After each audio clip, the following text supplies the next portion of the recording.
jiraata jechuudha namichi kun jireenya qorra qabu keessa jireenya gumii qabu keessa jiraata.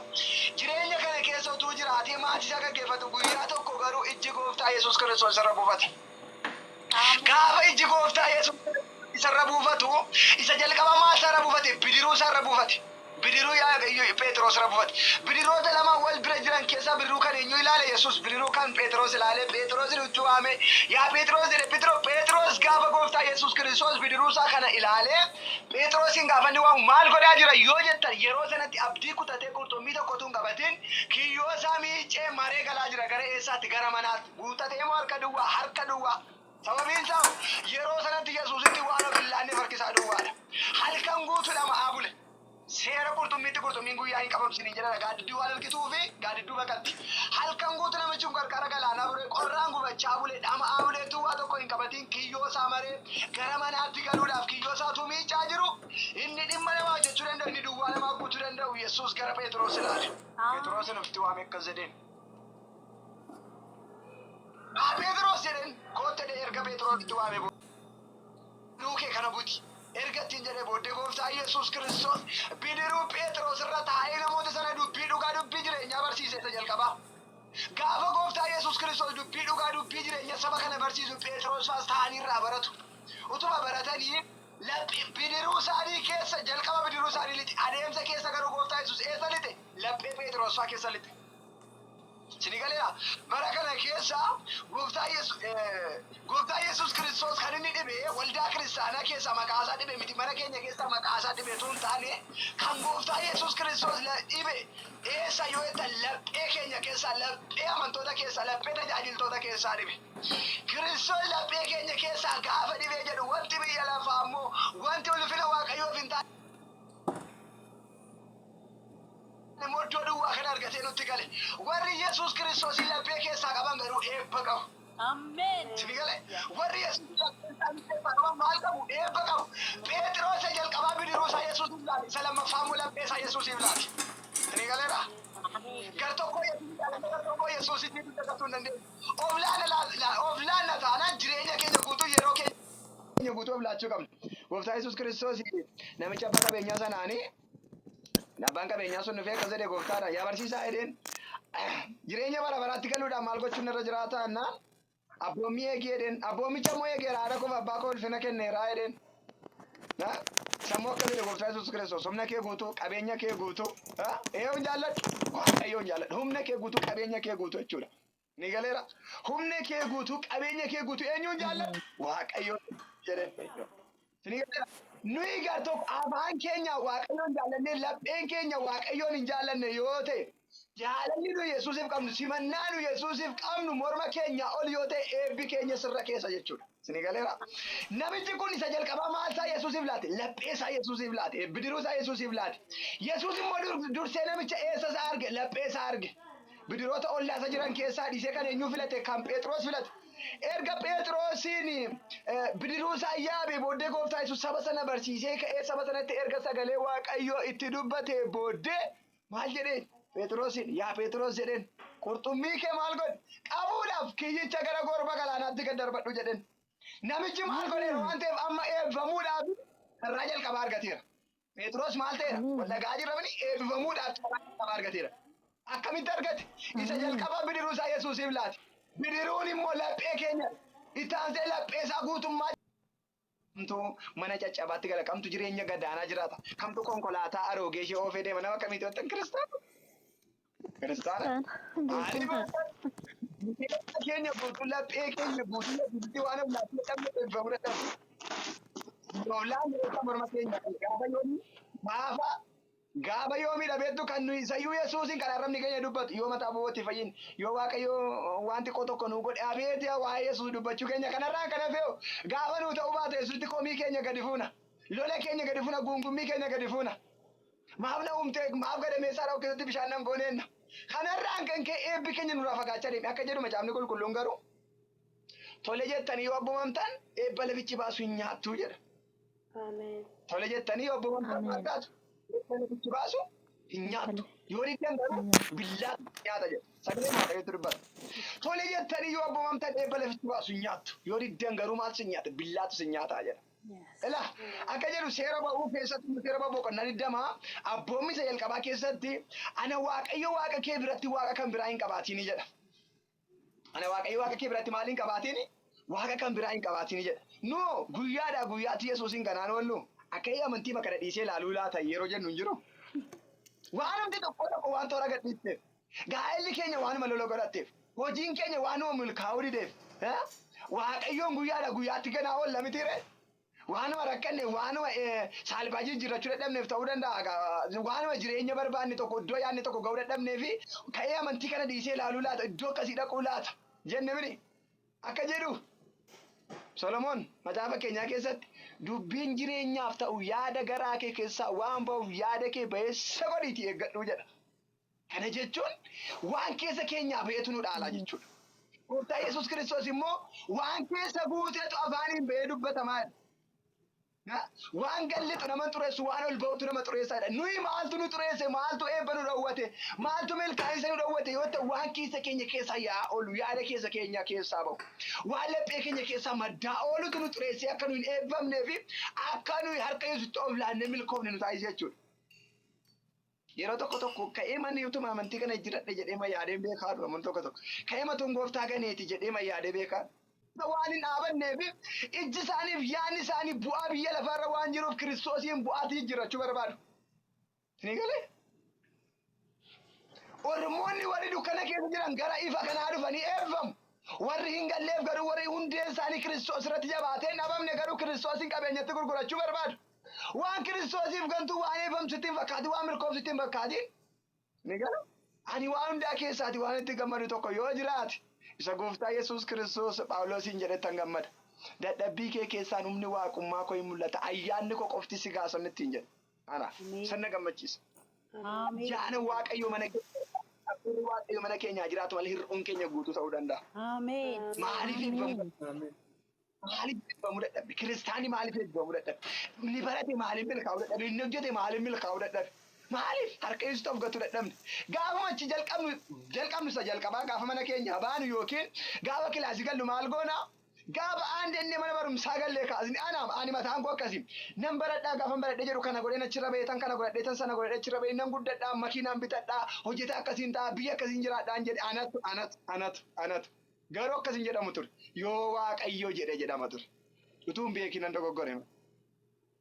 Ni galee utuun beekinan dogoggoree karoora meeqa baasii malee gaafa jireenya jalqabnu gaafa karoora jalqabnu isa jalqabaa irratti of gatuu qabna turre harka Yesuus irratti of gannee maal jechuu qabna yoo Waaqayyo jedhe.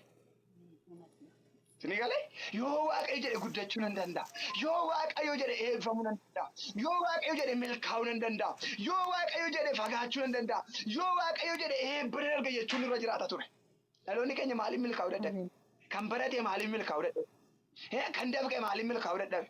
Kan tajaajile maaliif milkaa'uu dadhabe? Gaafa achi dhalannu hundi keenya gaafa jireenya jalqabnu jalqabaa akkas godhee achirra ba'e uffata koo bitadhee kophee koo bitadhee makiinaa koo bitadhee bajaajii koo bitadhee mana koo ijaarradhee Finfinnee kee jiraadhee Ameerikaa kee jiraadhee Kanaadaa jiraadhee biyya akkasii dhaqee jenna. Maali yoo Waaqayyo jedhe kan jedhu keessa waan hin jirre baay'ee isaa maal ta'ee hafe rarra'ee utuu lafa hin ga'iin hafe jechuudha eebbi keenya. Kan barate baay'eedha har'a.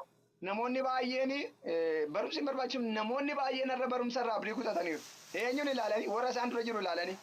Namoonni baay'een balballi eebba isaanii waan cufaa ta'eef namoonni baay'een balballi daldala isaanii waan cufaa ta'eef dhaloonni baay'een sammuu isaaniitti dukkanaa'eera namoota baay'eetti dukkanaa'eera. Maaliif abaluun gaafa ilaalan abala hojjetee innaan hinqisaare baratee innaan barumsa isaatti aara hin galfanne yookiin hojjetee hojii isaatti hin milkoomne inni nagadu nagada isaatti hin milkoomne inni tajaajilu tajaajila isaatti hin milkoomne. Inni hojii mataa isaa hojii dhuunfaa isaatti qabu hojii isaatti milkoomne sababiin isaa dhaloonni maaliif milkaa'uu dadhabe maaliif eebbifamu dadhabe harka Yesuus irratti waan abgatu dadhabe. Waan Yesuus Kiristoos kanarraa gaafa adda baanu yookiin Yesuusin waan gannu eebbi waan jiru nutti fakkaata. Utuun beekiin baay'een keenya gaafa jireenya jalqabnu maal jenna ofii keenyaatti yaadnu humna kootiin akkasan godhaa. Kaampaasii akkasiin naqa biyya akkasiin naqa mana akkasiin qabadhaa jireenya akkasiin qabadhaa konkolaataa akkasiin qabadhaa birrii amma kanaan qabadhaa sadarkaa kana kanarraan gadhaa akkasiin godhaa enna. Maaltu keessaa dhibe yoo Waaqayyo jedhe kan jedhu keessaa dhibe yoo Waaqayyo kana booddee waan isinitti hima eebbifamuu barbaaddu mini milkaa'uu barbaaddu mini Waaqayyo lafa yaada isaatiin akkasiin ga'u barbaaddu mini gaafa waa dubbattan isa jalqabaa akkas jedha utuu yaada sana hin dubbatiin dura yoo Waaqayyo jedhe Barana nan Ameen. eebbifama. Ameen. Ameen. Yoo Waaqayyo qombilfaa. Ameen. Ameen. Yoo Waaqayyo jedhe balballi koo hin banu. Ameen. Yoo Waaqayyo Ameen. jedhe hirruun koo hin guutu. Ameen. Yoo Ameen. Waaqayyo seenaan koo hin haara. Ameen. Yoo Ameen. Waaqayyo jedhe dukkanni koo hin ifa. Ameen. Yoo Waaqayyo jedhe anis maatiin koo sin eebbifamu Ameen. jechuu bara. Ameen. Ameen. Ameen. Hallelujah. Maaliif milkaa'u? Ameen. Laphee gadi dhugaa hafuuraan dhaggeeffadha kan dhaggeeffadha. Dhugaa hafuuraan sagalee waaqayyoo kan dhaggeeffadha. Dhugaa ilaa inni asirratti dubbadhaa isa kana. Anti boodoo sinitti dubbachaa hin jiru. Sin kakaasuudhaaf sinitti dubbachaa hin jiru. Dhugaa sagalee waaqayyoo kana sinitti dubbachaa jira laasa kana. Isa waan dumaa gochuu danda'u. Waan hin jire si jiraachisuu danda'u.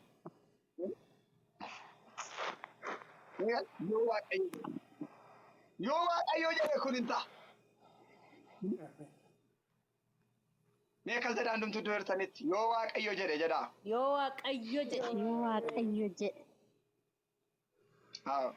Bara waaqayyoon jenne tanaan tokko hin jiru. Wanti waaqayyo keessa hin jiraatin immoo siin ta'in iyyuu. Ameen. Ba'Yesuus. Ameen. Ameen. Wanti baay'een Ameen. Naan ta'in maqaa Yesuusin kan inni keessa hin jiru. namoonni baay'een maaliif waaqayyoof dura buusuun barbaada? Ameen. Ameen.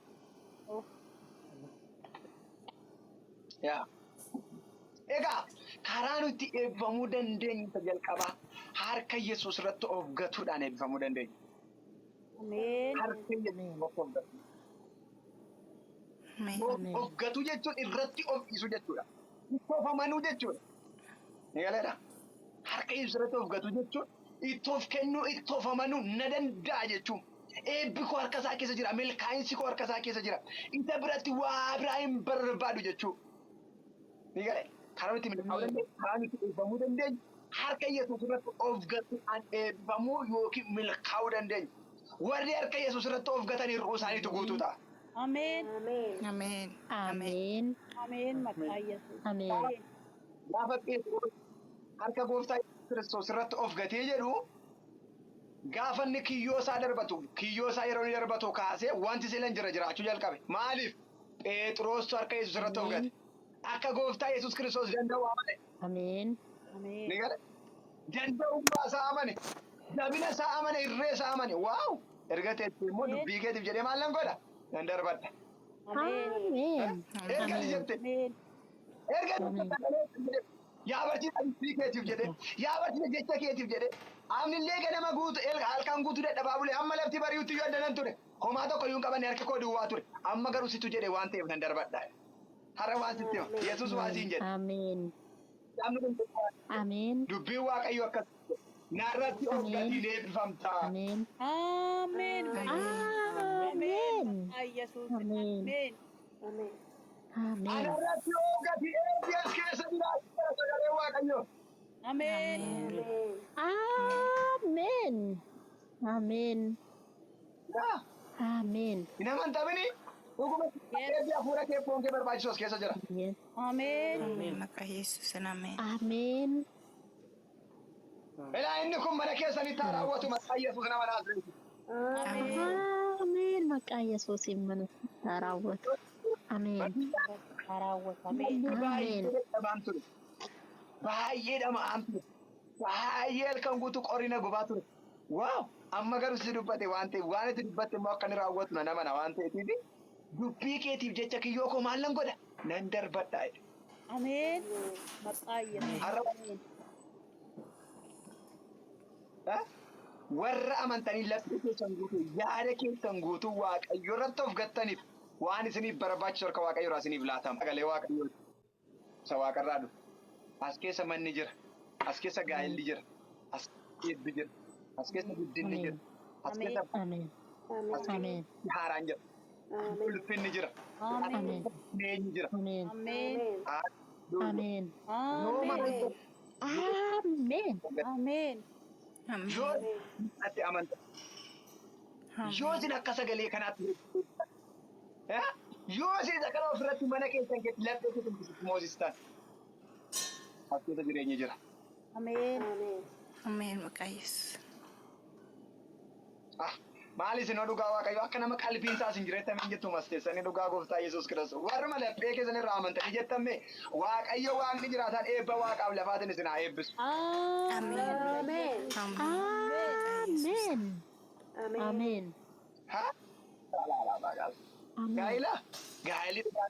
Ameen. Ameen. Jireenya keessa jira. Ameen. Ameen. Mana as keessa jira dhugaa waaqayyo wanti as keessaa dhibe tokko iyyuu hin jiru. Ameen. Ameen. Maqaa Yesuusin. Ameen. Ameen. Ameen.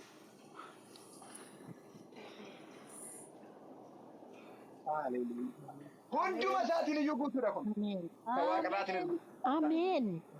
Ameen. Ameen. waan sin Ameen. waan sinitti maara. Hojii tokko sin ilaalle. Simuun. Dhaggeeffadhaa. Muutii godha abbaan ta'a. Simuun dhaggeeffadhaa. Mee koottaa na dhaggeeffadhaa. Burtee maayikii godhadhu mee? Burtukaan maayikii godhadhu. Achi miti ammallee. Ishitaan jira.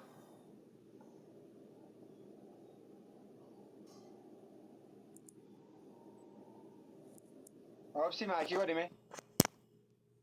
Yaa obsee biradha. Warri kaan banadhaa. Mee koottaa waan sinitti hima banadhaa warri kaan. Gooftaan isin haa eebbisu. Sosocho'ina yeroo erfoonii gamadaa fayyadamtan erfoonii akkasii yeroo fayyadamtan sosocho'ina ofitti hin bubuusina. Sagalee isin bira jiraatu maayikii godhaa. Namni kamiyyuu teeshiniin isaa akka ta'u guyyaan isaa akka ta'u hin barbaadu gaafa macaafa dubbadhu.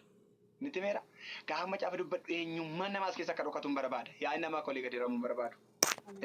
Mee kottaa waan isin ilaalu.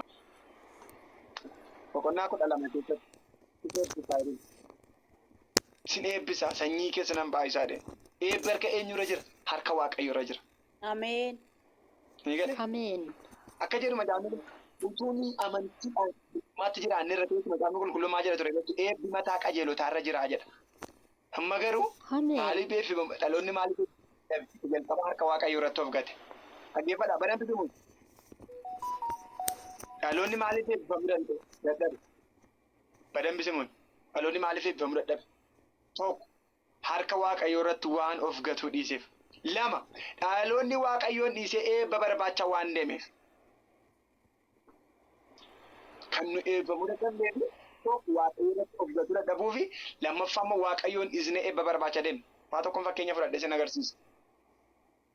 Sirriitti na dhaggeeffadhaa. Hundi keessan gara koo ilaalaa yoo dandeessan. Hundi keessan gara koo ilaalaa. Hundi keessan gara koo ilaalaa. Amma sagaleen isaa kan simbira jiru. Bishaanaa ta'uu, maalaa ta'uu, maayikirra kaadhamee isaan kan simbira jiru. Gurra namaaf gaarii miti waan ta'eef. Yaa ol bira natti fakkaata. Na ilaalaa hundi keessan.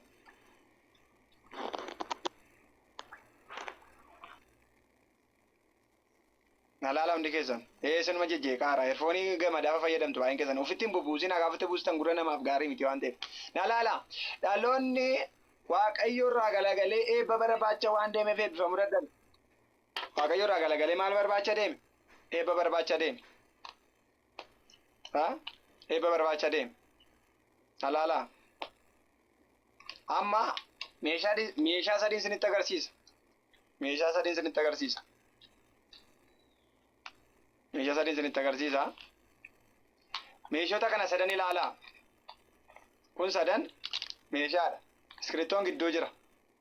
Eebbatti sin hafne Waaqayyooti sin hafne gidduutti eebbaaf Waaqayyo malee hafne. Dhaloonni akkasitti eebbifamuu dadhabe jechuudha. Ni galeera. Maal gochuun nurra jiraatare nuyi akka sagalee Waaqayyootti Waaqayyoon hordofu gaafa nuyi akka sagalee Waaqayyootti Waaqayyoon hordofnu eebbi immoo dudduubaan nu hordofa jechuudha. Eebbifamuu barbaaddu daandii Waaqayyoo hordofaa. Eebbifamuu barbaaddu akka fedha Waaqayyootti jiraadha. Eebbifamuu barbaaddu dubbii Waaqayyoorraa yaada keessan qalbii keessan hin kaasinaa. Waan nu eebbifamuu dadhabneef isa kanaaf jechuudha. Obboleettiin eebbifamuu barbaaddi garuu eebba barbaadaa jirti malee Waaqayyoon hordofaa hin jirtu. Obboleessi eebbifamuu barbaada eebba barbaadaa jira malee Waaqayyoon hordofaa hin jiru. Eebbifamuu harka Waaqayyoo keessaa namaa dhufa. Nuyi Kiristoosin hordofne deemna eebbi mootuu hin jaallatin nu hordofa jechuudha. Ni galee. Nuyi eenyu gidduu jirra waaqayyo eebba gidduu jirra jechuudha. Yoo nuyi waaqayyo duukaa deemne eebbimmoo nu duukaa deemne. Ameen. Har'aa kaasee miilli keessa waaqayyo duukaa tarkaanfatu. Ameen. Sinii galeera waan fakkeenya fudhate isinitti taasise. Moo akkasumatti ni gaafata. Sinii galeera. Waaqayyo fuuldura keenya jira. Eebbi dudduuba keenya jira. Hordofnee deemna. Waaqayyoon hordofnee deemna. Eebbi immoo waaqayyoon hordofnee deemna. Gaafa nuyi waaqayyo irraa achi galagalle eebba kanan qabadha jennu eebbi immoo nurraa achi galagala.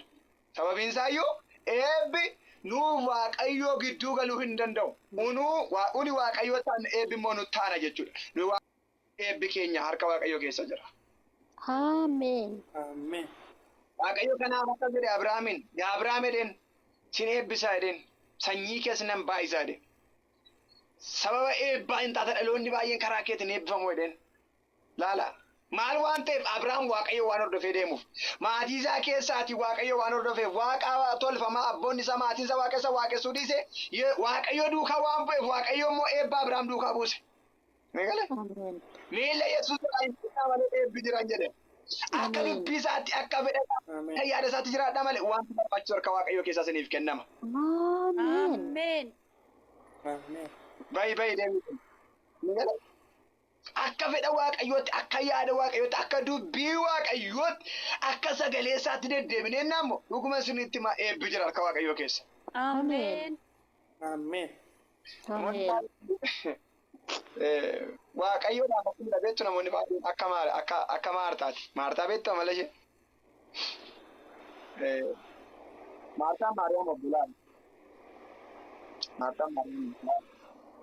Maal warri sagalee isin bira beekamu? Shitaa warri isin bira beekamu? Yaa akka warra meertan taariikh indanii fa'aa bira ta'uu danda'a. Ibsan fa'aa bira.